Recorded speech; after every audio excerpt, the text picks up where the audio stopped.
प्रिय विद्यार्थियों, स्वागत है एक बार फिर से हमारे न्यू क्लास में। तो जो विद्यार्थी अपने BSTC और PTT एग्जाम की तैयारी करे दोस्तों, BSTC और अपने PTT एग्जाम की तैयारी करे दोस्तों, आज मैं उनके लिए दोस्तों महत्वपूर्ण क्वेश्चन लेकर आया दोस्तों। महत्वपूर्ण प्रश्न है दोस्तों, 50 महत्वपूर्ण प्रश्न देने वाले हैं। 50 में से 50 प्रश्न आपको देखने, एंड में कमेंट करके बताना है 50 में से आपके अगर 30 क्वेश्चन भी राइट होते हैं तो मान के चले आपका सिलेक्शन पक्का है। पहला क्वेश्चन आपके सामने, कौन सा क्रांतिकारी राजस्थान का निवासी नहीं था? केसरी सिंह भारत, गोपाल सिंह खरवा, विजय सिंह पथिक, अतुल्ला सेठी। प्रश्न दोस्तों इंपॉर्टेंट है, जल्दी से आपको आंसर दे देना है। कौन सा क्रांतिकारी राजस्थान का निवासी नहीं था? बिल्कुल सभी को कमेंट करना है दोस्तों, वेरी शानदार। कौन नहीं था दोस्तों? केसरी सिंह भारत। बिल्कुल ए ऑप्शन कमेंट करे ना, ए कमेंट करे जिन विद्यार्थियों का सही है। अगला प्रश्न आपके सामने रहेगा। प्रश्न दोस्तों, किस दुर्ग को सोनार दुर्ग कहा जाता है? किस दुर्ग को सोनार का दुर्ग भी कहा जाता है? जल्दी से कमेंट करेगा। किस दुर्ग को सोनार का दुर्ग कहा गया है? रणथंभौर, जैसलमेर, चित्तौड़गढ़, मेहरानगढ़ दुर्ग। बताए दोस्तों किसको कहा गया है? किस दुर्ग को सोनारगढ़ दुर्ग कहा गया है? तो ये दोस्तों जैसलमेर दुर्ग को कहा गया है। जैसलमेर का दुर्ग अपने ढाई साइकिल के लिए क्या है? प्रसिद्ध है दोस्तों। किसके लिए प्रसिद्ध है? ढाई साइकिल के लिए विश्व भर में प्रसिद्ध है। पूछा किस पहाड़ी पर है? तो ये दोस्तों त्रिकुट पहाड़ी पर दोस्तों। किस पर है? त्रिकुट पहाड़ी पर हमारा सोनार का दुर्ग स्थित है। आपको पता कर लेना है दोस्तों। अगला प्रश्न आपके सामने रहेगा। प्रश्न है दोस्तों, प्रश्न काफी इंपॉर्टेंट है दोस्तों।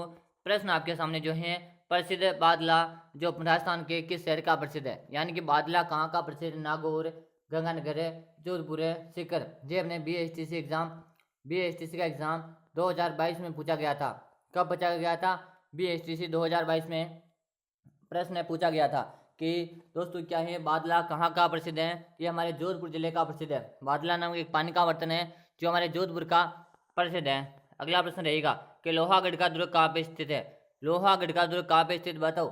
सवाई माधोपुर है, धौलपुर है, भरतपुर है या अलवर। वेरी गुड, शानदार। सभी को कमेंट करना है, आंसर भी देना है कि लोहागढ़ का दुर्ग है जो अपने कहाँ पे स्थित है। लोहागढ़ का दुर्ग ये हमारे भरतपुर जिले में दोस्तों। सी ऑप्शन कमेंट करिए ना, सही कमेंट करिए जिनका सही आंसर है। अगला प्रश्न आपके सामने, कौन सा शहर तलवार निर्माण के लिए प्रसिद्ध है? कौन सा शहर तलवार निर्माण के लिए प्रसिद्ध? सिकंदरा, सिरोही, ब्यावर या अलवर दोस्तों। प्रश्न मोस्ट है, पूरे में से पूरे प्रश्न देखने आपको एंड में कमेंट करके बताना है कि मेरे इतने प्रश्न सही भी है। बताओ तलवार निर्माण के लिए जो प्रसिद्ध शहर है ना, सिरोही। बी ऑप्शन जो कमेंट करें, बिल्कुल बी कमेंट करने वाले का सही है।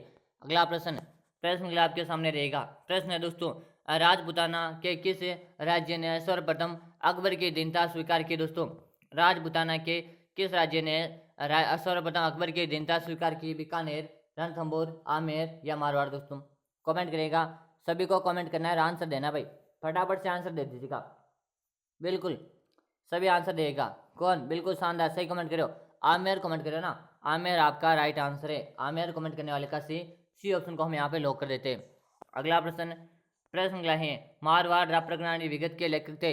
मारवाड़ राप्रगणानी विगत के लेखक कौन थे? उदयतन सूरी, सूर्यमल मिश्र, नैन्सी या जायसी दोस्तों। बताओ मारवाड़ राप्रगणानी विगत के लेखक कौन थे? वेरी गुड, शानदार, इंपॉर्टेंट क्वेश्चन है दोस्तों। बताओ जल्दी से आंसर दिएगा।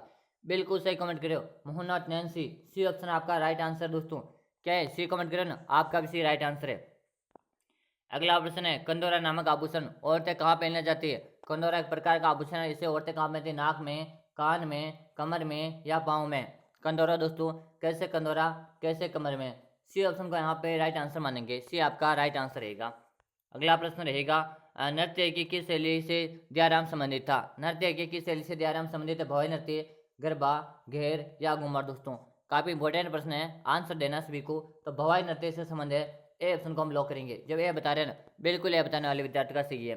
अगला प्रश्न आपके सामने रहेगा, पर्वत पशु मेला किस किस स्मृति में आयोजित किया जाता है? पर्वत पशु मेला किस किस स्मृति में आयोजित होता है? हड़बू जी, रामदेव जी, तेजा जी या गोगा जी। बताओ, वेरी गुड, शानदार। कि पर्वत पशु मेला किस किस स्मृति में आयोजित किया जाता है? ये तेजा जी में किया जाता है। पर्वत हमारे दोस्तों डीडवाना कुचामन में आता है। कहाँ पे आता है? डीडवाना कुचामन जिले में आता है वर्तमान में। अगला प्रश्न आपके सामने रहेगा। प्रश्न है, राजस्थान में 18 का क्या दोस्तों विलंब, यानी 18 की क्रांति की शुरुआत कहाँ से हुई थी? तो नसीराबाद से। बिल्कुल, कब हुई थी? 28 मई 18 को नसीराबाद से शुरुआत हुई थी। अगला प्रश्न है, लूणी नदी का उद्गम होता है? लूणी नदी का उद्गम कहाँ से होता है? बताओ कहाँ से होता है? अजमेर की नाग पहाड़ी से। लूणी नदी का उद्गम कहाँ से होता है? अजमेर की नाग पहाड़ी से। बी कमेंट करिए ना, बी कमेंट करने वाले का सही है। अगला प्रश्न, प्रश्न अगला है दोस्तों, क्या दोस्तों, स्त्रियों के द्वारा किया जाने वाला तेहरा ताली नृत्य किस जाति के द्वारा किया जाता है? यह दोस्तों रामदेव जी के मेले में किया जाता है। किसके मेले में किया जाता है? रामदेव जी के मेले में किया जाता है, स्त्रियों के द्वारा किया जाता है और कामरबंद की महिलाओं के द्वारा किया जाता है, जिसे तेहरा ताली नृत्य का नाम दिया गया है। अगला प्रश्न रहेगा, प्रश्न आपके सामने है, पृथ्वीराज रासो का रचयिता कौन था?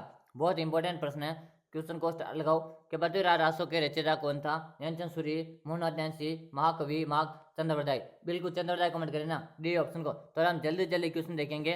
कम समय में ज़्यादा क्वेश्चन देखना चाहते हैं, इसलिए हम ज़्यादा से ज़्यादा क्वेश्चन जल्दी जल्दी देखेंगे। अब बताओ दोस्तों, प्रश्न है, राजस्थान का पर्यटन विभाग ऊंट महोत्सव कहाँ आयोजित करता है? दोस्तों, राजस्थान का पर्यटन विभाग ऊंट महोत्सव कहाँ आयोजित करता है? जोधपुर, बाड़मेर, जैसलमेर या बीकानेर? बताओ, वेरी गुड, शानदार क्वेश्चन है। पर्यटन विभाग जो ऊंट महोत्सव है ना, ये अपने कहाँ पे आयोजित करता है? शानदार क्वेश्चन है। आंसर देगा कि गुरु जी कहाँ पे करता है कि ऊंट महोत्सव पर्यटन जो आयोजित करता है ना, ये अपने कहाँ पे करता है? बीकानेर जिले में। डी ऑप्शन को हम लॉक करेंगे। जब डी बता रहे हैं ना, बिल्कुल सही कमेंट करियो। अगला प्रश्न रहेगा, राजस्थान में मत्स्य संघ का विलय किया गया। राजस्थान में मत्स्य संघ का विलय कब हुआ? 25 मार्च 1948। सीधे से आंसर की बात करते हैं, ज़्यादा टाइम वेस्ट ना करते, हम क्लास को आगे बढ़ाना चाहते हैं दोस्तों। तो जो भी विद्यार्थी यहाँ पे ए ऑप्शन दे रहे हैं ना, ए दे रहे जिनका राइट आंसर है, अगर आप भी ये दे रहे हो तो बिल्कुल सही कमेंट करियो। अगला प्रश्न आपके सामने रहेगा, किस स्थान को वागड़ का जलियांवाला बाग कहा जाता है? कि दोस्तों, मानगढ़ धाम को वागड़ का जलियांवाला बाग कहा जाता है। ए ऑप्शन को हम लॉक करेंगे। आप भी बता रहे हो ना, बिल्कुल सही कमेंट करो। अगला प्रश्न है, किसने जैसलमेर के 5 पटरों की हवेलियों का हमारे जैसलमेर जिले कहते हैं और इसका निर्माण किसने करवाया? गुमान मल ने करवाया था। ए ऑप्शन को हम लॉक करेंगे। जब ये बता रहे हैं ना, बिल्कुल सही कमेंट करो। अगला प्रश्न रहेगा, राजपूत चित्रकला की किस शैली ने निहाल चंद का संबंध है? तो निहाल चंद का संबंध किशनगढ़ से। बिल्कुल किशनगढ़ से भाई, कहाँ से? किशनगढ़। जब किशनगढ़ कमेंट करें, बिल्कुल सही कमेंट करो। अगला प्रश्न आपके सामने, सूफी हमूद्दीन किस स्थान से संबंधित है? दोस्तों, नागौर से संबंधित है। कहाँ से? नागौर से। अगर आप नागौर कमेंट करें ना, नागौर कमेंट का साथ साथ करना है, एंड तक बने रहना, एक भी क्वेश्चन नहीं छोड़ना, सारे के सारे इंपॉर्टेंट प्रश्न लाया। अगला प्रश्न है, मेवाती बोली किस क्षेत्र में बोली जाती है? तो मेवाती बोली दोस्तों अलवर, भरतपुर, धौलपुर क्षेत्र में बोली जाती है। बी ऑप्शन को हम लॉक कर देंगे। अगला प्रश्न अगला है कि गोरबंद किस पशु का आभूषण है? गोरबंद एक दोस्तों ऊंट के गले का आभूषण है। किसका है? ऊंट के गले का आभूषण है। बी ऑप्शन को हम लॉक कर देंगे। सीधे आंसर पे बात करेंगे, कम समय में ज्यादा क्वेश्चन देखेंगे। अगला प्रश्न है, लहरिया स्त्रियों के द्वारा किस मास में उड़ा जाता? स्त्रियों जो होती है ना, लहरिया श्रावण मास में पहनती। सी ऑप्शन को हम लॉक कर देते। सी आपका राइट आंसर है। अगला प्रश्न है दोस्तों, राजस्थान का कौन सा शहर घंटियों का शहर? तो घंटियों का शहर झालरापाटन झालावाड़ कहलाता है। कौन सा? झालरापाटन झालावाड़।